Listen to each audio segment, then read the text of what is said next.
So just a little perspective on the war that broke out yesterday in Israel. It was in the early morning of Saturday of the Shabbos. So just to put this in perspective, what was amazing was this Shabbos yesterday is the Shabbos dedicated to remembering the evil that Amalek has done to us throughout the generations. Amalek is that nation that attacked the Jews. Immediately when we entered the desert, when the whole world was scared and there was this aura of invincibility around us, because like God had just 10 plagues, split the sea, we enter into the desert and Amalek says, bam. Now, they got totally smashed, but they took away that aura. They made us vulnerable to others. And they did that because they have such a deep hatred for God and the Jews. And throughout all the generations, they've always been there in the haters. And of course, the holiday of Purim coming up tomorrow night, the villain, Haman, is a direct descendant of the Amalek nation. And we're told every hater, if it's a Saddam Hussein, if it's a Khomeini, if it's a Hitler, a Hamas, a Hezbollah, a Nazi, it's all with Amaleki blood. So there's a biblical command to remember what Amalek did to us and to recommit to our hatred and our annihilation of Amalek. So that was the Shabbos, because it's always the Shabbos before Purim, because of course Purim, here we have the Amaleki Haman trying to do what nobody else in the world actually ever tried, which is to obliterate the entire Jewish race. Any other one who tried to destroy us, and of course there's been many, many, many, they didn't have the ability even to conceptualize the entire world in a practical way. But Haman actually did, because Ahasuerus was the king of the entire world. So on one day, which is tonight, tomorrow, the 13th of Adar, it was decreed annihilation of every Jew in the world. Just wipe them off the map. So the Shabbos before Purim is when we fulfill this biblical command to remember and to recommit in our hatred and our complete focused drive to remove Amalek. No coincidence that this is when Amalek is attacked. Khomeini, who it says when he would wake up in the morning, someone said to him, what do you think about the first thing you wake up in the morning? He says, how to destroy Israel. That's his morning thought, how to destroy Israel. So he's destroyed on this Shabbos, the Shabbos of Zachar, which also is very interesting because from a legalistic perspective, yesterday being the 11th of Adar, is the first day one can legally begin in very specific situations celebrating Purim. Obviously, Purim is on the 14th of Adar, but in certain technical situations that are not very practical, but legalistically exist, from the 11th, there is some celebration already, which means the Purim energy is already out there.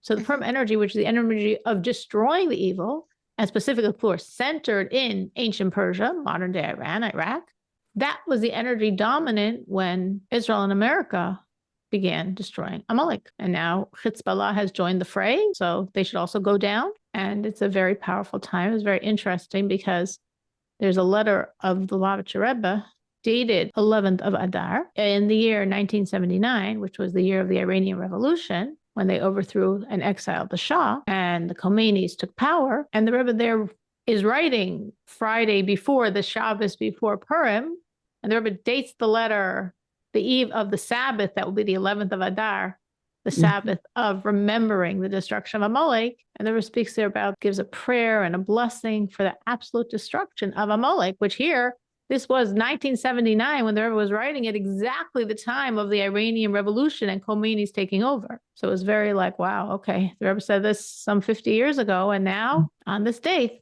on the 11th of Adar, this, what we didn't realize, prophecy, so to speak, is really being fulfilled. So it's an exciting time. Of course, it's a time that we want to add in prayers, charity, psalms to protect Israel. I have 5 children there, very intimately feeling what they're going through, and grandchildren and daughter-in-laws, and it's a lot. It's a tremendous amount. But at the same time, it's very exciting because the vision of this evil that's been the predator, very specifically, as I'm saying, every morning probably, it's how will I destroy Israel? And of course, America. I think called America I don't remember what the term was for, but like the big evil, and Israel's a small evil, but he definitely wanted to get rid of both, and definitely was building up a nuclear armament to do so. So knowing that this evil is going to be wiped away is very, very positive sign. It's a very messianic sign.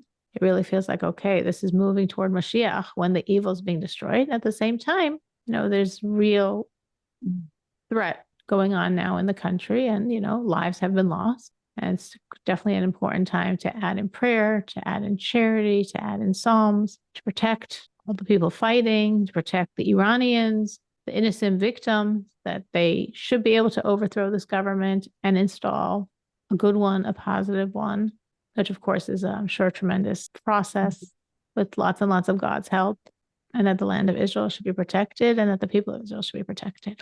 So we were discussing joy. And the reason why we're speaking about joy again is because, as I'm saying, it's almost Purim. We're in the month of Adar, and we're told this is the energy of Adar this whole month. Purim is one day, but the entire month is the energy of joy. So we really want to tap into that potential of this month, this potential of joy, and really work, because you can say joy is work. Like we want to work on joy. That's such an oxymoron. No, it's not an oxymoron at all. That's exactly how it works.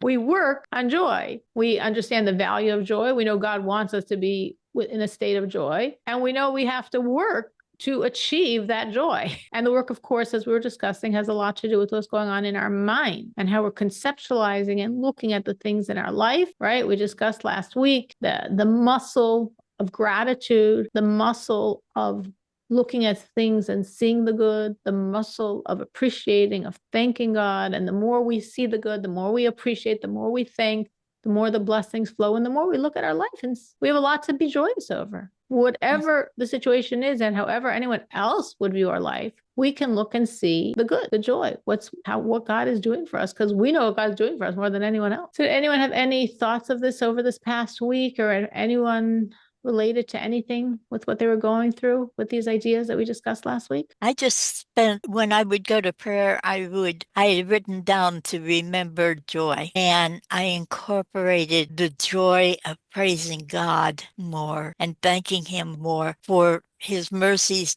not only the ones I've seen, but thanking Him for the ones unseen that I don't know about, that I know are there. That's a beautiful perspective.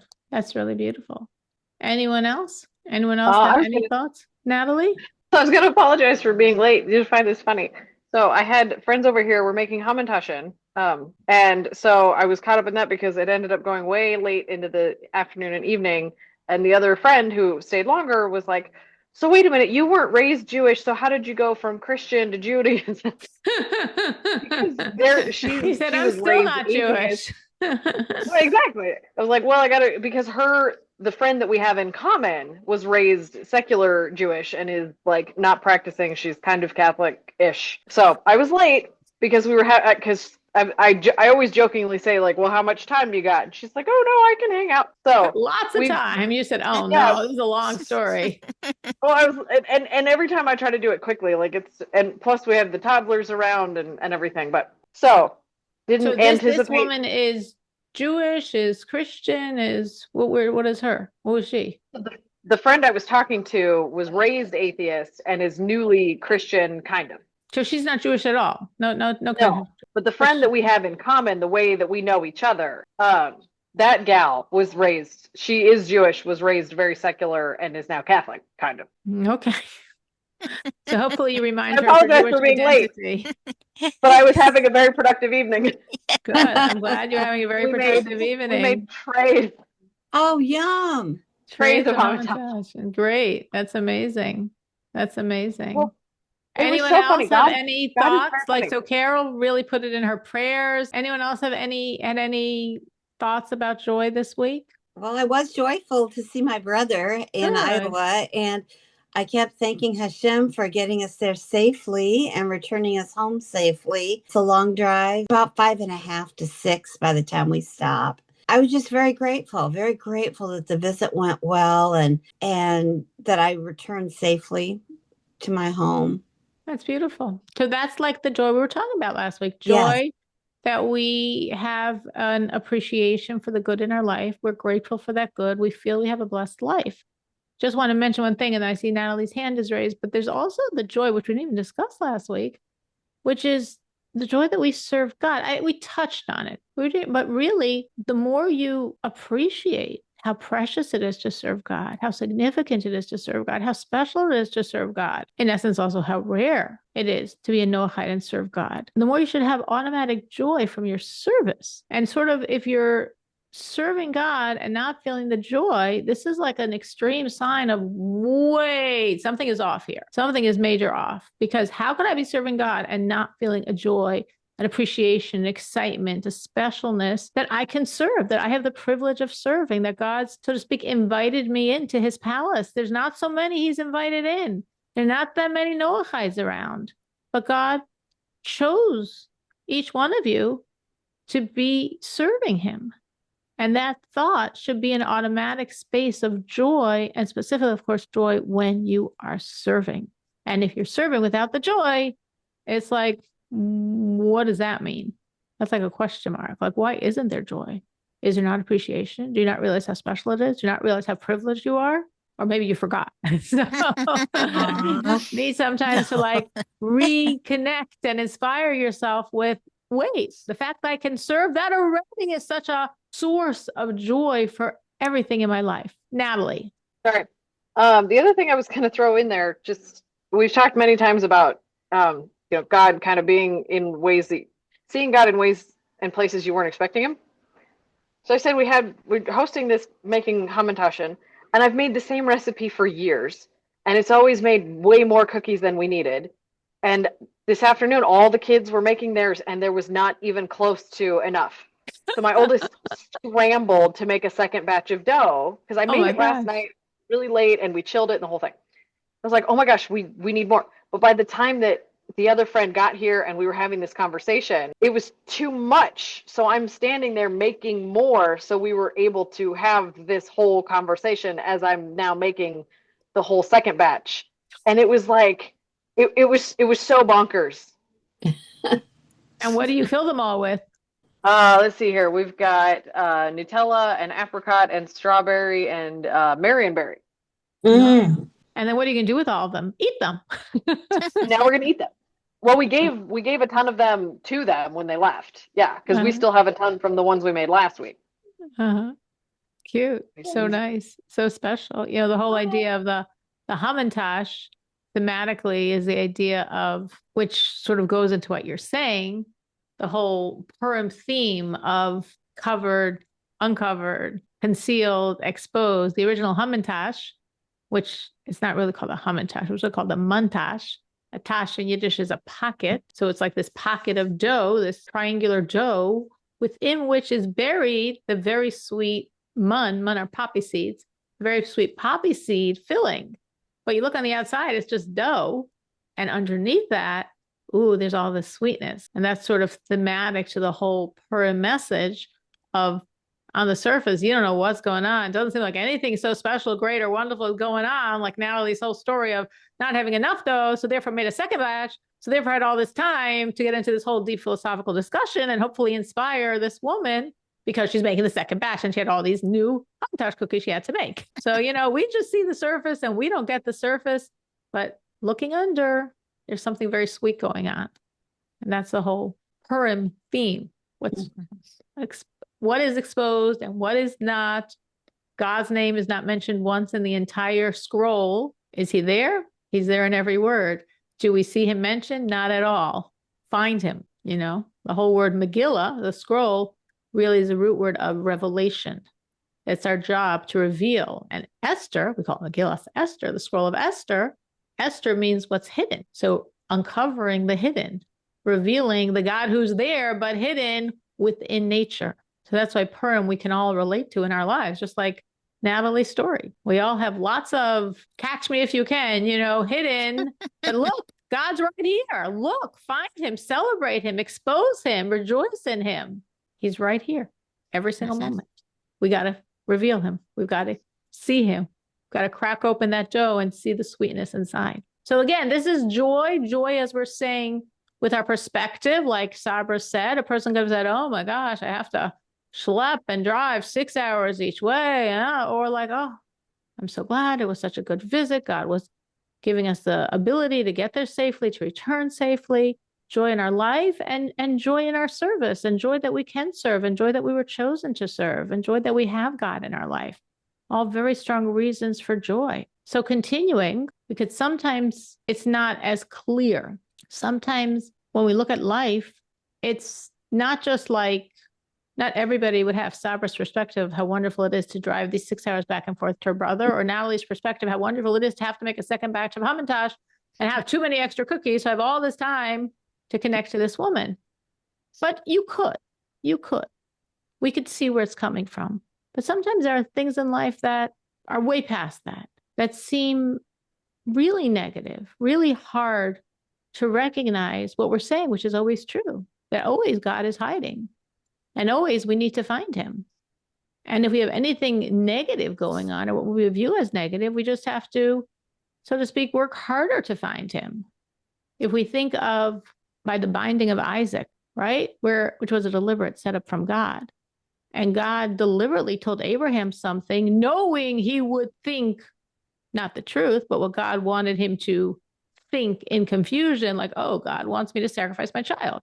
And of course, God didn't want him to sacrifice his child, and God is completely against child sacrifice. But God wanted him to think that, to create the challenge, to create the test, deliberate design, right? Since you didn't understand, you could walk a walk that would be impossible if you understood. And that's, of course, the point in that case for Abraham to walk that otherwise impossible walk. And that's true for all of us, that sometimes we also are in a situation deliberate, like we're talking about the Hamantash. You don't see the sweetness buried inside. And sometimes, listen, the dough's not bad either, but maybe it doesn't seem so good, the outside veneer at all. It's God. It's his setup.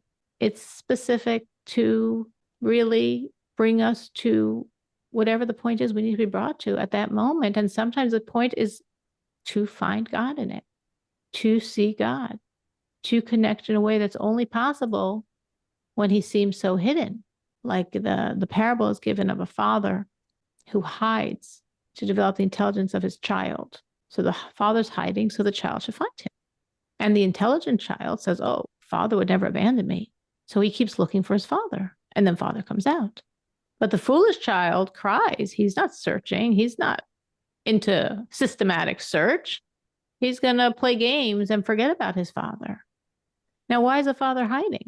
Not to stay away. He wants to be found, but he wants the child to find him. So that's in our life. Situations in life that seem to be fathers hiding. We don't see God. It doesn't seem good. And we have to be like that intelligent child, understanding father would never abandon us, and search for our father. Now, in the storyline, you understand the child's like walking all the paths where he should find his father. In our reality, it's trusting God, being joyful, adding in service.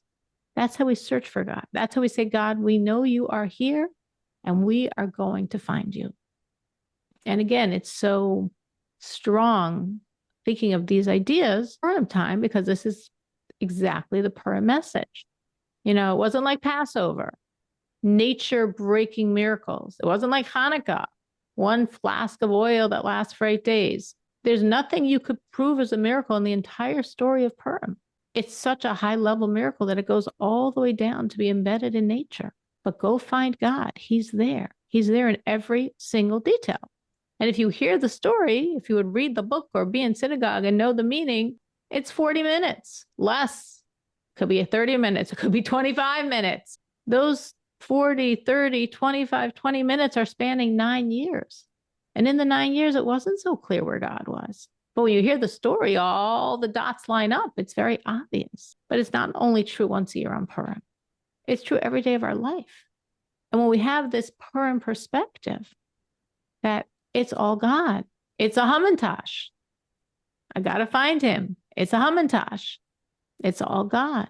When we have that perspective, then we can live with joy every single day because we're living with God, because we're committed to finding him, to uncovering the sweet, to uncovering God, and to really knowing this is it.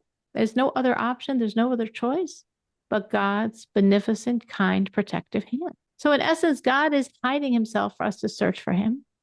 And the joy we have is not only expressing the truth of the situation, that all is God, that all is good. The joy also causes God to abandon the disguise, right? So on one hand, the joy I have is expressing, I know this is God. And the joy is also giving God the message, hey, I won, I know you're here. I so know you're here. I'm happy. So then the good of God can be openly revealed. Mm-hmm. Have you experienced this in your life, times when it felt like God was hiding, maybe deliberately for you to find him, and that you found him by trusting, by believing, by being joyous, by adding in your service, knowing that like when the child finds the father doesn't rehide himself, game over, mission accomplished. If God's hiding for us to find him, when we're in joy, we found him. So there's no purpose for God to hide anymore. So have you experienced this? That when you accept it, when you rejoiced, God removed the disguise. God came out of his hiding. That's a reason why we are dressed in costume on Purim. It's the custom to dress in costume on Purim. It's not trying to be like any other secular holiday. It's literally discussed in the Talmud because Purim is about a bunch of disguises, right? God's in disguise. I said his name's not in the Megillah, though he's in every detail. God's in disguise. And us getting dressed up in costume is expressing the same theme. It's all costumes. It's all disguise. Natalie? Going over the story of how we became Noahide, I think is exactly that. We were pursuing God, and he definitely felt hidden at the time, and we were definitely hunting at the time. And we get to the other side and we find him, and we were blessed enough to be able to go to Israel for like a month right after that. So yeah, no, the pain of the search, but also the joy of the finding. Yeah, that sums it up pretty well. I never thought about it that way. Wow, that's beautiful. The pain of the search, the joy of the finding. And as you find and you're in joy, God comes more and more out of the hiding because of that joy. That's really special. Anyone else? I mean, Natalie gave a really huge example. Carol? Well, I found Hashem when I was 7, when I asked him if he really cared about me. And he told me that he did. But then when I got 12, my mother decided that I was going to work 55 hours that summer a week. And I had planned instead of doing some studying and things like that. And I asked God, I said, I'm taking care of 3 children that are under school age for 10 hours. And then I'm going to take care of 4 children in one house and 2 in another for 4 hours twice a week. I said, I don't think I can do this. And Hashem said, not only can you, I'll be with you. And he helped me because I had no experience taking care of children. I was born with 2 autoimmune diseases. So I had to be careful what I did. But he carried me through, and he showed me how to handle the finances that I got from that, which at that time was $5 a week for 55 hours. And it taught me to trust him and to realize that he was still with me, just like he had told me when I was 7. Wow. And That's amazing. It helped me stabilize my walk with him so that I could walk and trust and find love and care and joy and happiness serving him, even when all those around me were not understanding at all. Well, it's amazing because what you're saying is you're looking at the situation and like, yeah, people could say that's a very hidden situation, working 55 hours a week under duress. And yet you're looking and you're finding God in it. And that's exactly what we're saying. That's a very clear example of that. Anyone else? Anyone else can remember times in their life where they lived a Purim, where it was their Purim, where they found the God who's hiding, where they were living a Hamantash? They found the sweet under all that dough. I'm sure we all have those situations. So Natalie's is very dramatic and Carol's is very dramatic. It's not always as dramatic. Sometimes you hear a really good, amazing, dramatic example, and then you're like, oh, I'm not going to say my little one, It feels so silly and so small.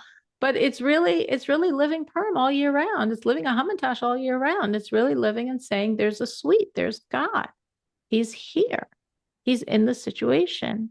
And my job is to find him, to trust he's here, to be joyous that he's here, to look for him. And like, even in little details, now it's Purim. So I was thinking last year, usually I have these massive, you make a meal on Purim. And I don't know why, just somehow every year I would make this massive meal and invite loads and loads and loads of people. It's very joyous. Of course, it's a lot of work before, during, and after. A lot of work, a lot of food, a lot of joy. And for some reason last year, I don't remember the details. We invited, I don't remember if we invited, they didn't come, or we didn't invite. I don't remember what was going on. It was just my mother-in-law, which is like for us, like I'm saying, we usually have like 20 plus guests for sure. No question. And it was such God timing, because actually that day, unfortunately, my mother-in-law's brother passed away in Israel.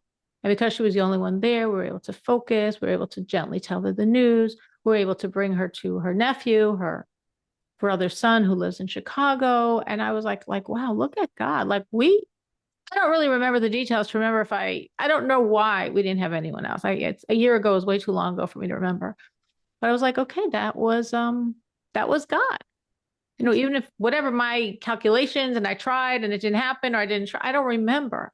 I'm thinking about this because now also for this Purim, now I tried and I invited many, many, many people and no one's coming. And I'm like, wait, I did my part. I invited so many people. I'm like, no one's coming. And I'm like, okay, you know what? We trust God. This is exactly how he wants us to serve him this year. I have a few people coming. They decided they're coming for dessert. I'm like, okay. I didn't know I was making an elaborate dessert, but I guess I will.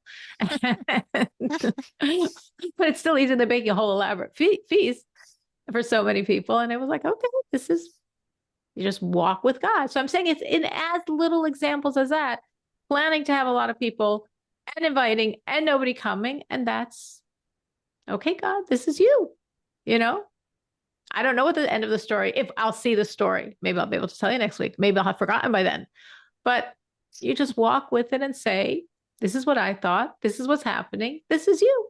This is God. Live the Hamantash.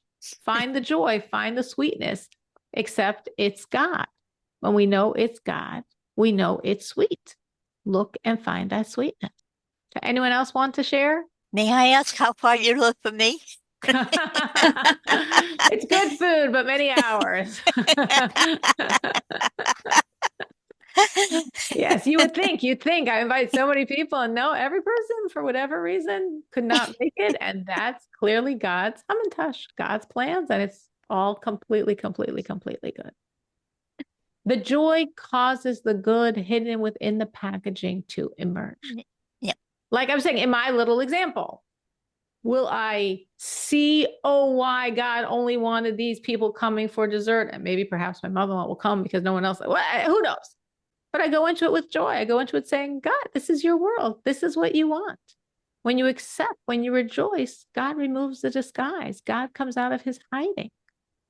When we see and recognize, not because we can necessarily point to, this is the reason why, but we just say, this is God. He's in every detail.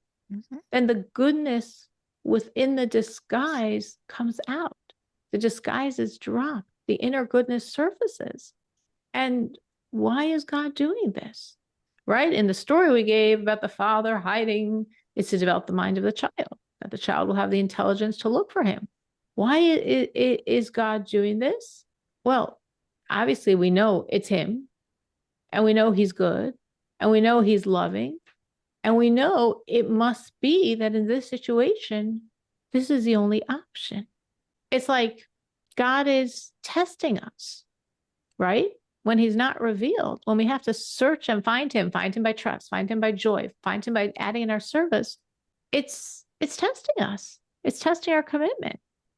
God's deliberately creating challenges for our observance. Sometimes you say, God, like, why would you do that? Why would you make it hard when it could be easy? And then we're like, duh, God always seems to be making it hard sometimes when it could be easy, and God knows what he's doing. And God does it out of love. And sometimes specifically in that moment of being crushed, in that moment of feeling the weight of whatever we're going through, that's that moment that we can transfer into accepting God, accepting the yoke of his authority, accepting our service of God, fearing God, believing in God. Like, we want it to be all amazing and wonderful and good. Trust me, that's all I ever asked for. Revealed good, more revealed good, good, better, best. Miraculous and more miraculous and more miraculous and easy. I always say, God, easy. Now, God sometimes doesn't always hear me. I don't know. I think I'm saying it very clearly. But God says, it's not always so easy. It's not always so overtly good, but it's always God. It's always God. And he's always doing it because he loves me. And sometimes he needs to test me. He needs to crack me open to come to a higher level of relationship. It's not like a test like, let me see if. No. Like if a human gives a test, you don't know what the person's going to do, right? A teacher tests. I don't know how much the person knows, or even if I think I know, how can I put a grade on a report card if I don't have a test to validate and to document, the grade I'm going to give? If a boss tests his employees' honesty, he doesn't know. He wants to see, can I trust this person? So all of those are, I don't know, or I can't prove, I can't substantiate, I can't document. None of that has anything to do with God. Our whole conception of the word test has nothing to do with God.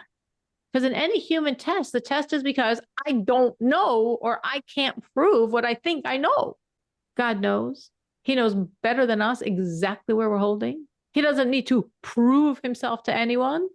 So why is he testing? He only, by the way, gives us tests we can pass. He knows exactly what we can pass. And that's exactly the test he gives us. He knows us better than we know ourselves. So why is he testing? And especially, why would God test someone who's connected to him? Meaning, if someone's spacing out on God, you can understand, okay, God needs to remind you of his existence. That makes sense. But someone who's spaced in, why do we need a test? So the word test in Hebrew also means to elevate, to raise high. The function of a test, as we're saying by God, is nothing like tests as we understand it in this world, because tests in this world generally are to find out information, to ascertain. God's not on an information find. God knows. The test is to enable us to reach the higher level, to be raised high. Because we have two levels. We have, how we function, and we have those like deep hidden strengths that we don't usually use. And when we're in that space of a test to pass, we often have to go into those deep hidden strengths and pull them out. And what happens is we change, is we grow, is we become a different person through the test. Now, I am 1,000,000+% confident that every person here has been tested. I have no question about that. And I very hopefully assume that every one of us is able to say with confidence, yes, God appeared hiding. Yes, he was testing me. And yes, I grew. Yes, I changed. Yes, I'm a different person. Do I want a repeat? No. Tests are not fun. Not looking for repeat performance. Not looking for a great example. No. But yes, I was tested. God was hiding. I found him. I grew. I'm a different person today because of it. And again, the word test in Hebrew is the same root as the word elevate, because that's what's supposed to happen when God is testing. Because he's not testing to find out info. He's testing to prod us to greater heights, depth, sensitivity, connectivity with him. Now, I've definitely seen this in my own life. And you could just raise your physical or virtual hand if you can think of times when you've been tested, when God was not apparent and was to force you to grow, and you could look back and say, yes, wasn't fun. But in retrospect, yes, I understand why God was doing it. I see how I changed because of it. Okay, so all the faces have it because we all raised our physical hand. And I got a virtual hand up, and any more virtual hands up? Because I know this is the experience we've all had. And I sincerely assume at least some of the times we've passed. which means we have definitely grown by the experience. Positive, positive, positive, because that's the story of our journey. And again, that's the story of Purim. Going back to Purim, because it's right now, it was dead center in front of my eyes. That's Purim. It was a very hard time for the Jews. It was, of course, there was this whole time from when they hear of the decree of Haman until he was hanged, and there was a 3-day fast, and the Jews repented, and the Jews fasted, all of them, for 3 days, and they turned to God. They poured out their hearts to God. They trusted in God. They studied his Torah. But it wasn't over when he was hanged. Right? Haman is hanged on the second night of Passover. The decree of the annihilation of the Jews was still in effect. And Achashverosh, of course, they just say, hated the Jews even more than Haman. He said, I don't know how to get rid of that decree. Yeah, don't really know what to do about it. So from mid-Nisan, for 11 months, the Jews knew there's this threat, decree, real deal decree of annihilation on their heads. And for 11 months, not one Jew in the entire world thought, maybe I'll just stop being Jewish. That'll save me. That'll protect me, protect my spouse, protect my family. Not one Jew even thought it. And all the Jews continued and strengthened their service of God during those 11 months. And not only that, but under Mordechai, they gathered. They made these massive gatherings of Jewish unity and Jewish pride. It's like, oh, haters, you're planning to kill us? Well, let's make it easy for you. Let's show you who the Jews are, so you'll know where we are. And they did that for 11 months. And when that date came, 11 months later, 75,000 Jew haters were killed. How were they killed? Because they came to attack the Jews, and the Jews defended themselves and killed them. So that means over the world, I doubt every single one they managed to kill, but at least 75,000, obviously more people came to kill out the Jews on that day. And this is coming from a people who, in the beginning of the story, are not on a very high spiritual level.